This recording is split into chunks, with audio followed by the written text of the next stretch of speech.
Sports are supposed to bring enjoyment to the masses, but these events were marred by tragedy. The team doctor actually said he could hear the pop sound and knew right away that there was something wrong. Welcome to WatchMojo.com, and today we're counting down our picks for the top 10 tragic sports deaths. For this list, we're focusing on fatalities that occurred in-game, or at least on the playing field, to athletes and spectators. People were cut in two pieces. You look down on the ground and see the guy laying down with a binocular around his head and the head is gone. That means we've excluded deaths that happened outside of the sporting arena, like the plane crashes that killed the KHL's Lokomotiv Yaroslavl hockey team. 43 people confirmed dead. It still stands at that number. Or the 1958 Munich air disaster that killed members of the Manchester United Football Club. It had reached Munich and was just taking off for home in poor weather when the crash came at 3 o'clock. Terrorist attacks like 2013's Boston Marathon bombing or the Munich massacre at 1972's Olympics will also be left off. Inside, 2 Israeli athletes are dead.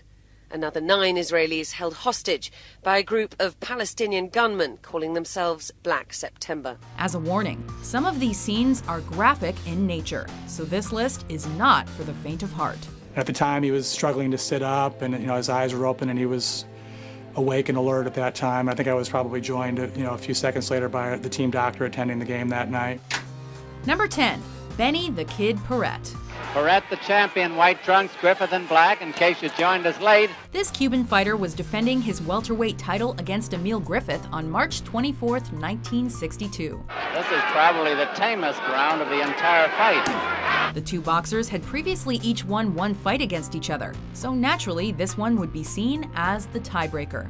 Unfortunately for Paret, it would also be his last. They're going to stop it as Paret sags to the canvas. Paret goes down from sheer exhaustion. Look at him there. In the 12th round, Griffith knocked out Paret along the ropes and kept hitting him before referee Ruby Goldstein finally intervened. Paret soon fell into a coma and died 10 days later from brain hemorrhaging. His wife almost collapsed. I grabbed her and she began to cry. Not only was this the fight that took the sport of boxing off television regularly until the 1970s, it also led some pundits to question whether it should be a sport at all. There's no reason to have this kind of thing in our town. We have such wonderful sports, such healthful sports as golf and baseball and basketball and swimming and all the other types of good and decent sports. Number 9, Sarah Burke. Sarah Burke takes the top spot and the gold medal here at Winter X Games 2011 here in Europe. She won 4 gold medals at the Winter X Games and played a huge role in the inclusion of the superpipe skiing event during the 2014 Olympic Games in Sochi, Russia. But this Canadian freestyler's expertise unfortunately couldn't save her from a training exercise gone wrong. Tributes are pouring in this morning for champion skier Sarah Burke, 9 days after a terrible crash. One of the greatest skiers of her generation has died. During a session in Utah on January 10, 2012, Burke fell on her head after landing a trick.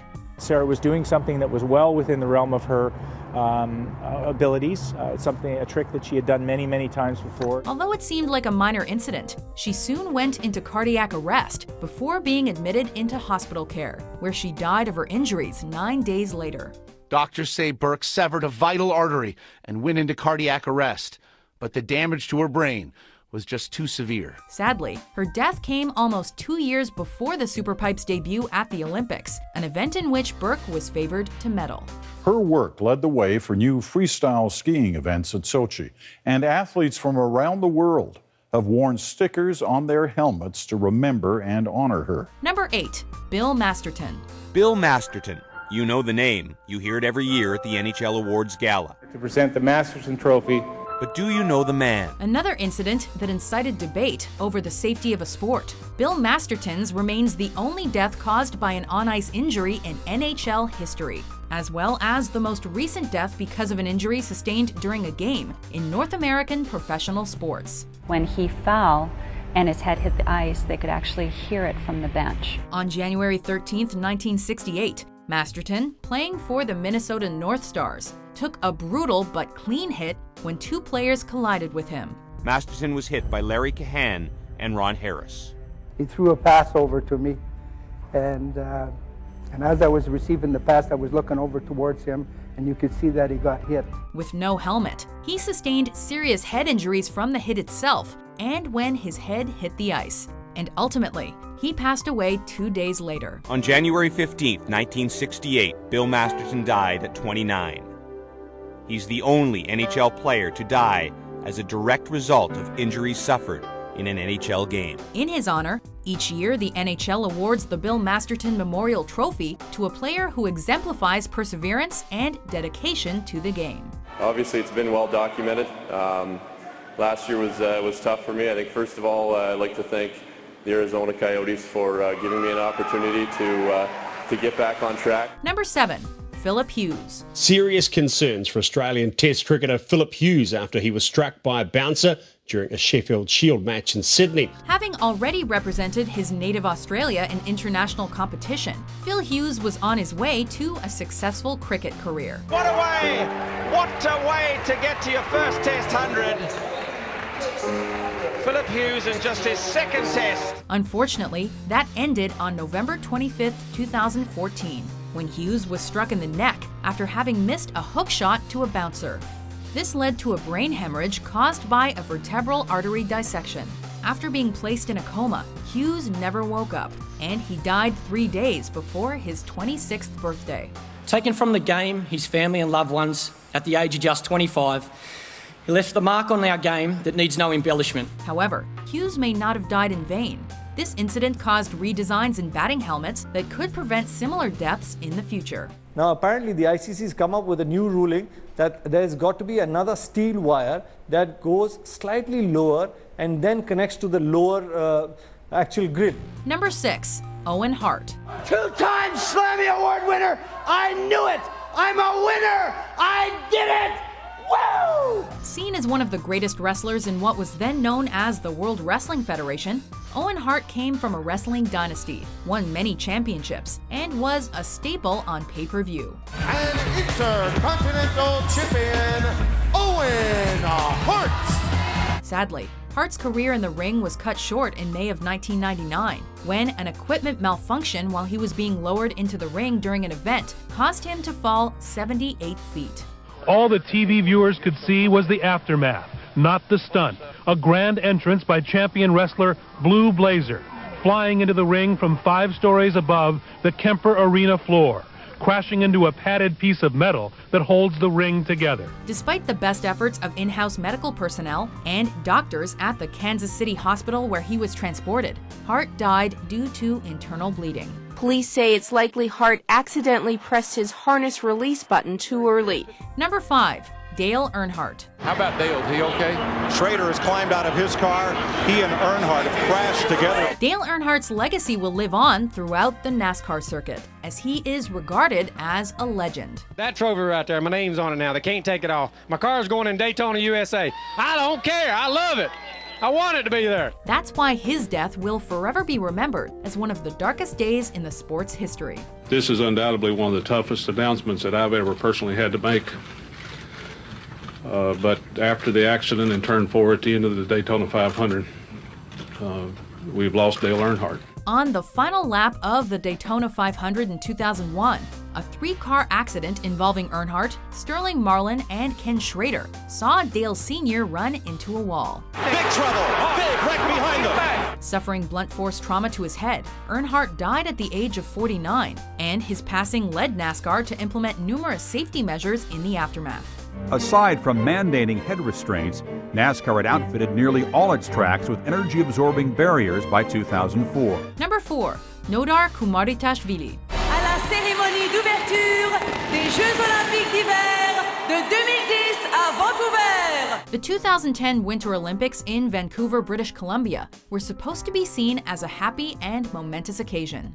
However, hours before the opening ceremonies on February 12th, tragedy struck. Georgian luger Nodar Kumaritashvili died during a practice run at the Whistler Sliding Center when he lost control of his luge at over 89 miles per hour and flew into an unprotected steel pole. His death cast a shadow over the games and saw the luge starting positions moved to ensure reduced speeds on the track. Kumaritashvili, who was 21 years old at the time, would have been making his Olympic debut. Here you have a young athlete who lost his life in pursuing his passion. He had a dream to participate in the Olympic Games. He trained hard, and he had this fatal accident. I have no words. Number 3. Ayrton Senna. Earlier today, the auto racing world lost perhaps, many people will tell you, its greatest competitor and best driver, Ayrton Senna. Another athlete who excelled at his chosen sport. Senna is seen as one of the greatest drivers in Formula One history. A 3-time world champion, the experienced Brazilian driver lost his life after driving off the racetrack and crashing into a concrete wall at 145 miles per hour during the 1994 San Marino Grand Prix. Senna's death capped off a horrible weekend for the sport. Aside from various other minor incidents, fellow driver Roland Ratzenberger had passed away a day earlier during qualification.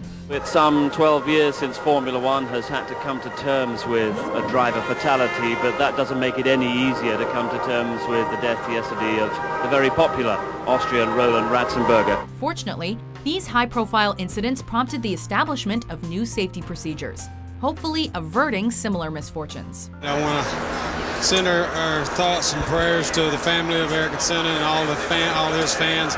He was a great racer, and it's a shame to see him go like he did. Number 2. Bennet Shtey football team. A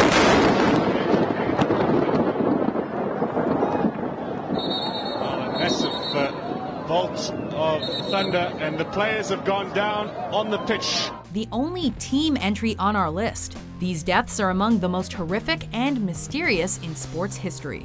And there you can feel it, and look at everybody just collapsing. We'll preface this story by saying that the place on Earth that receives the most lightning strikes per year is found in the Democratic Republic of the Congo. And that bolt of lightning was straight down onto the pitch here. We could feel it in our commentary box, which shuddered.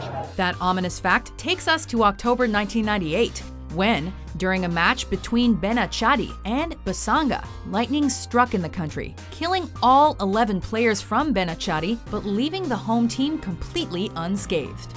Roughly 30 others received burns, and due to local superstitions, some believe the lightning strike was the result of dark magic and witchcraft. Unbelievable scenes at the George Goch Stadium.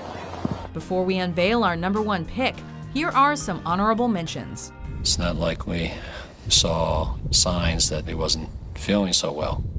It just happened a split second.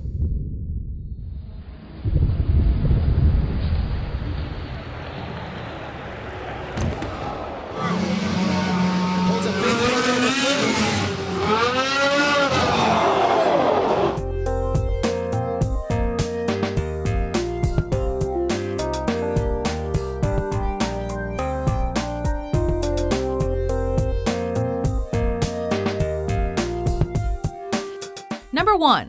The 1955 Le Mans disaster. June 11, 1955. The most prestigious event in motor racing is underway. Tragically, this is the only entry on our list to not only highlight the deaths of athletes, but also of fans. On a vu plein de gens qui étaient étalés, mais on n'a pas eu le temps de voir tout ce qui s'est passé. On a essayé de se sauver nous-mêmes.